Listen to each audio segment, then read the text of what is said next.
Hey, today on Woodworking with Wes, we have a special request. We're going to answer a question. Actually, several questions and a request. You remember we did a video showing these two, we called them high-tech finishes. We learned afterwards that it's called ceruse finish. We did another video that showed the process in detail of how we got these two finishes. And we had several requests on, can I redo an old kitchen and make it look like this? Well, I really didn't know. So we did some investigation and some experimenting. I went and I bought an old golden oak door and drawer face just off of a remodel job. Now, a little bit of history. You know that I've talked about the fact that I've been a cabinet maker for many years, 45 years. I built kitchens exactly like this for 10 years, 30 years ago. This is something that, you've been in the business a long time when you start remodeling your own work. Anyway, this is a kitchen that looks exactly like kitchens I did a long time ago. When we were doing these kitchens in golden oak, oak is a great wood. I love oak. We did a lot of them, like I say. It's a great wood to work with. It machines nice, it sands nice, it holds up really well, it's very durable. And these kitchens that were done a long time ago, well taken care of, last a long time and still look good. But the golden oak has kind of gone out of style. Even though some people still like it, it's still a great finish. I don't have any problem with golden oak, but trendy, it's not. So I went and bought some of these, and I fooled around, and I did a ceruse finish. You can see these two drawer faces right here are exactly the same. And so that's what we're going to do. We're going to take this door and we're going to go through the process that I used on this drawer face to turn it into a nice ceruse finish, white with black glaze. So let's get started. We started off on our refinish job, we'll call it a refinish. We started off by just wire brushing, a good stiff wire brush, and just wire brushed it. Now, before I wire brushed, I took some lacquer thinner and I wiped down my door to wipe off all of the oils and greases and things like that that come from years of use. I wiped it all down, cleaned it all off. Now we'll get ready to wire brush. And I'll show you how we wire brush. We'll just go through it, we'll wire brush this door, then we'll take it to the paint shop and do the finish. I started off by doing the ends cross grain, and I'll show you why I do it cross grain this way. We started off doing it this way, like this, across the bottom of the door.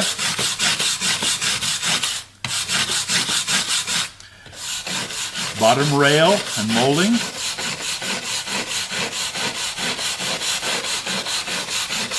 And that takes off, you can see how it takes off some of the old finish. But what it's doing is digging down and highlighting the grain so that our glaze will hold. So we're going to go ahead and do this all on this door. Now, one of the reasons, like I said, we talked about doing the cross grain first. If we did a cross grain last, your scratches would show up when you did your glaze. So do your cross grain like this first, your rails, ends of panels, and then come down. So let's cross grain here. Then you go through and you straighten out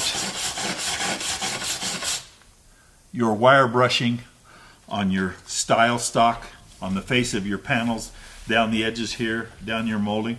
And you do that in that succession so that when you do your paint and glaze, your glaze looks very nice. You don't have any cross grain scratches. So let's go ahead, wire brush our door.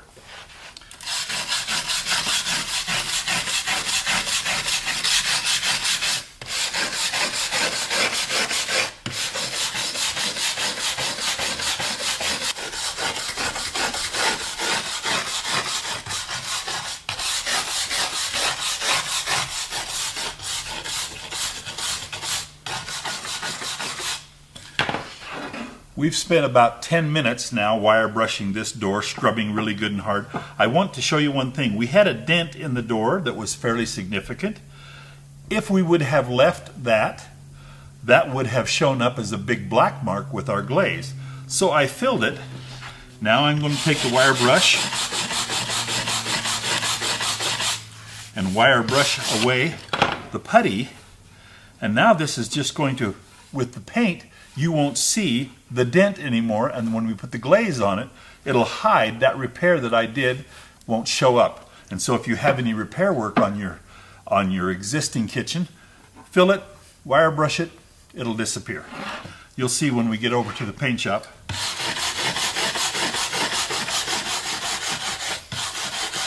You'll never know I did that repair. We're all done wire brushing now. Off to the paint shop.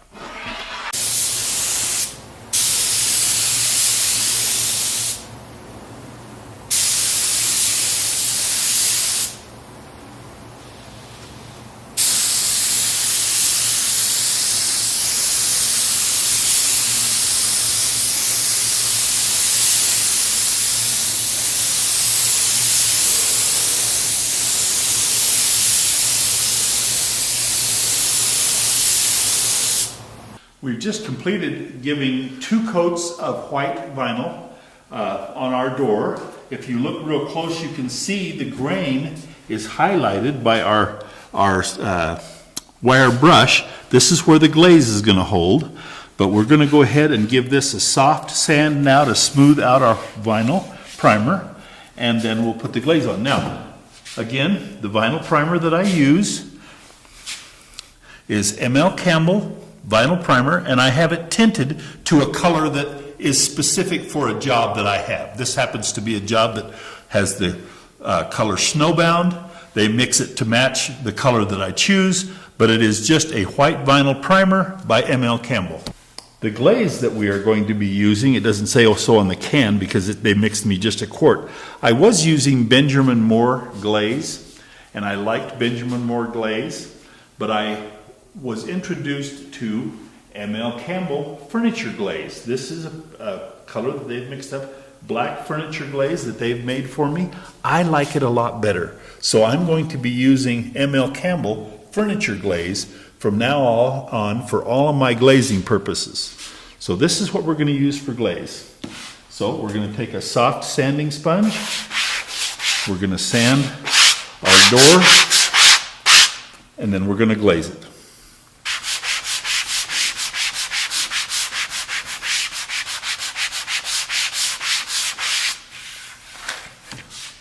Okay, we've sanded our white paint now, and the sanding sponge that I use is just a sanding sponge that I buy from my retail paint supplier. I use extra fine so that it doesn't scratch my finish, and I just sand it down so it's a smooth. You can see where it powders up on my hand. Now we're ready for glaze. Okay, I'm all sanded. I blew it off, all the dust, so that it would be nice and clean. Now, if you don't have a nice paint shop or a place to paint, just make sure that wherever you paint is well ventilated. If you're painting outside or in a garage or something like that, just make sure that you're well ventilated when you paint, and wearing a ventilator mask if you don't have a really good paint shop. My paint shop is set up so that I don't have to have that unless I desire to have it. Where I was just doing one door and talking to you, I didn't wear one. But we're getting ready to glaze now, and I apply my glaze with just a little throwaway brush. Paint it on very generously. Make sure you get down in all the grooves. That's what we're trying to show off.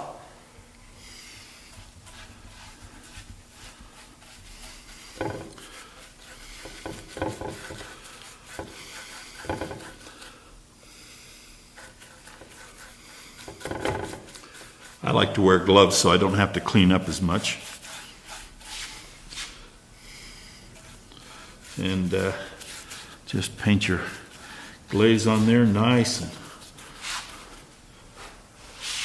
liberally. I always paint my outsides first so that I can hang on to the door in the middle, and then I paint my middle last.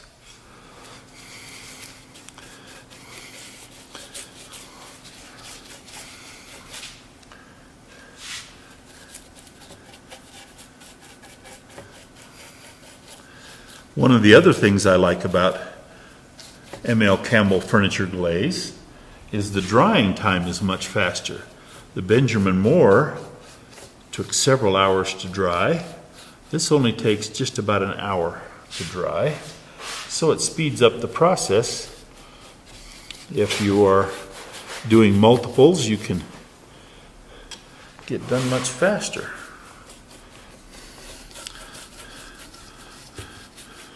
Okay, now we're going to go around and wipe, and I just use a paper towel to wipe my glaze. And we're not going to take all the glaze off. We're going to clean up the glaze, but we're going to try to leave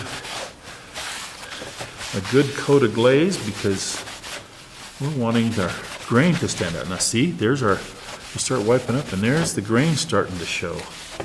That's what we're looking for.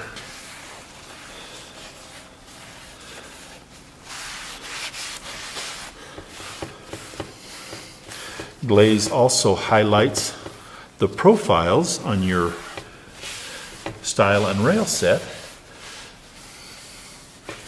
We'll want to do that too.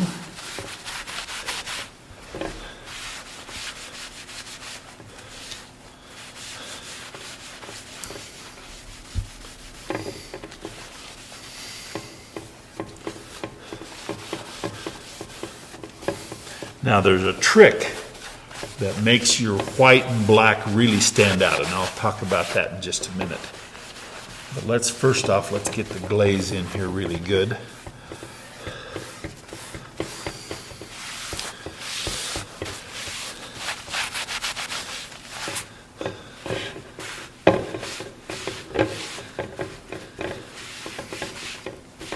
Okay, and now let's do the face of our panel.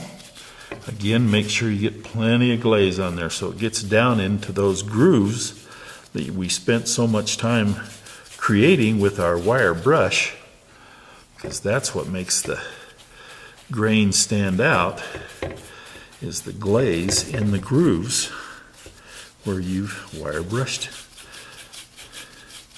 the grain. So, there's our panel. Like I say, plenty of glaze. All right, the paper towel.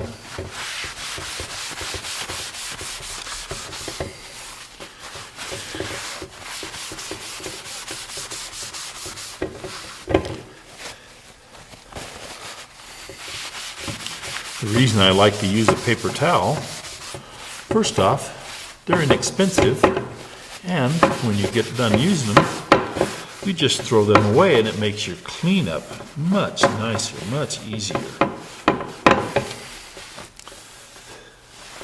I use it for my stain and my glaze. Whenever I stain the kitchen, I stain and then I wipe it with paper towels, and it's just always worked really well for me. Okay, now that's as far as we're going to go right now, and you can see that that doesn't have the really pretty black and white that we like to show. The trick is we're going to let this dry. We're going to come back with our sanding sponge and we're going to lightly sand, and we're going to sand away this kind of cloudy finish that's on top of the grain and leave what is in the grain that we wire brushed out, and it will make it look much whiter and the black to look much darker. Then we're going to put 2 coats of clear top coat over the top of it, and our door will be finished. But now we've got to let it dry. We'll come back when we're ready to sand. We've allowed the glaze on our door to dry for an hour now, and now we're getting ready to clean it up so that it's really white and really black on our paint and glaze contrast. This is the sponge that I was talking about earlier. I'm going to use a little bit different size or type of sponge. It's still just a sanding sponge, but it reaches into the profiles a little better. It's just another one that you can buy from your paint supplier. So let's get ready and let's sand and highlight our grain. So let's go along the edge here. Here's our edge profile. See how the white jumps out? Now, it looks like the black is disappearing, but what that is just a little bit of our paint sanding off into the grain. We'll blow that off with our blower, air blower, and that will take all of that sanding out of there, and it'll darken those lines up again really quick. Oh, look, yeah, isn't that going to be fun?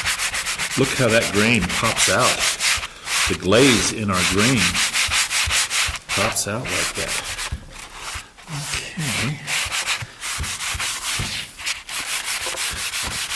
Let's do the other end, the cross grains first. Remember we talked about the cross grains. We'll do that even in the sanding of our paint so that we make sure we don't have any cross grain marks.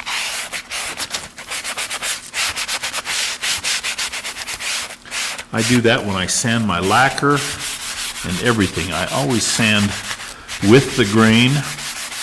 When I'm sanding my doors after I assemble them, I sand the same way.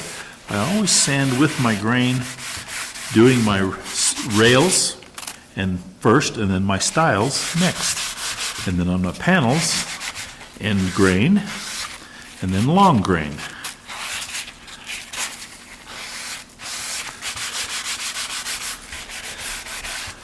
Okay, let's turn it here. Start doing the long grain.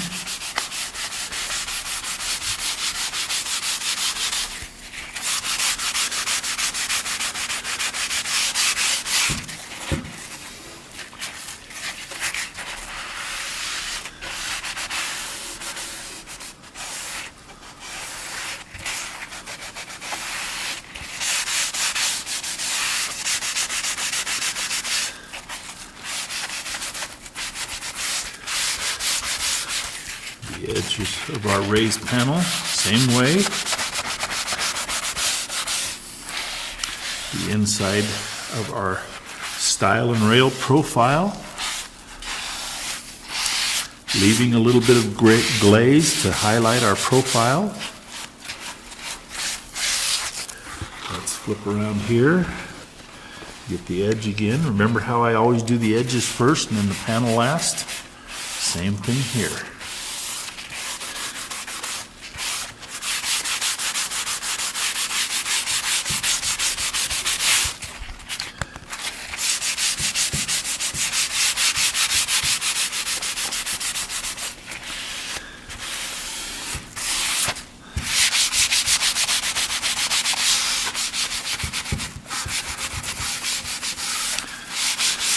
I love the way this is turning out. It really is bringing that grain out.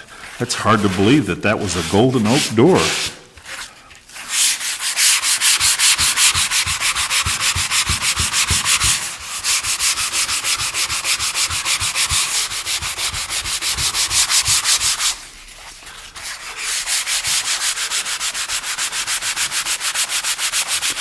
Now you could do the same thing in reverse. You could paint the door black and put a white glaze on, or any combination. A gray paint with a lighter glaze, anything you wanted to do based upon color choices. I just had white and black as a choice to really highlight the difference. Okay, now, doesn't look like our grain's very bright right now, but let's take it over to our blower and blow off the dust.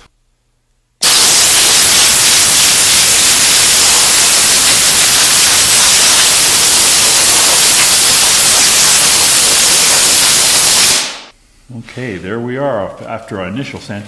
Now I'm going to sand it just a little bit more and see if I can get these places to be a little whiter. I don't know, we'll see. Yeah, that shows up a little whiter. So we're just going to work on some of those whiter spots there, especially on the panel and on the face of the stile and rails. Get the door to be a little whiter and the grain to be a little darker.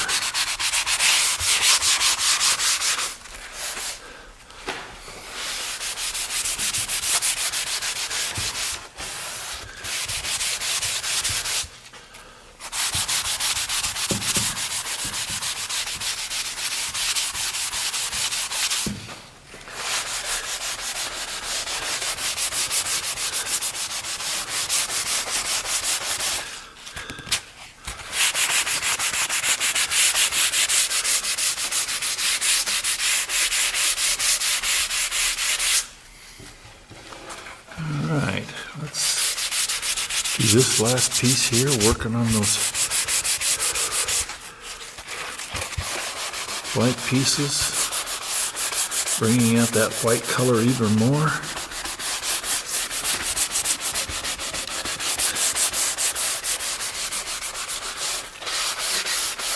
A little bit in the panel profile there, but I like the panel profile the way it is.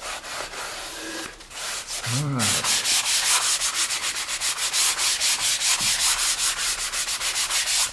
Okay, let me blow that off one more time. See what we got. Okay, I think we have it sanded enough, but from this to this, what a difference. All we've got to do now is spray a nice top coat finish on, and that'll be done. Our profiles are highlighted, giving it a real nice glazed look. Our grain is brought out. The cerusing is not so deep that it makes your door rough. It's a nice smooth finish. Oh, that is beautiful. I'd have that in my house. Let's put a top coat on it.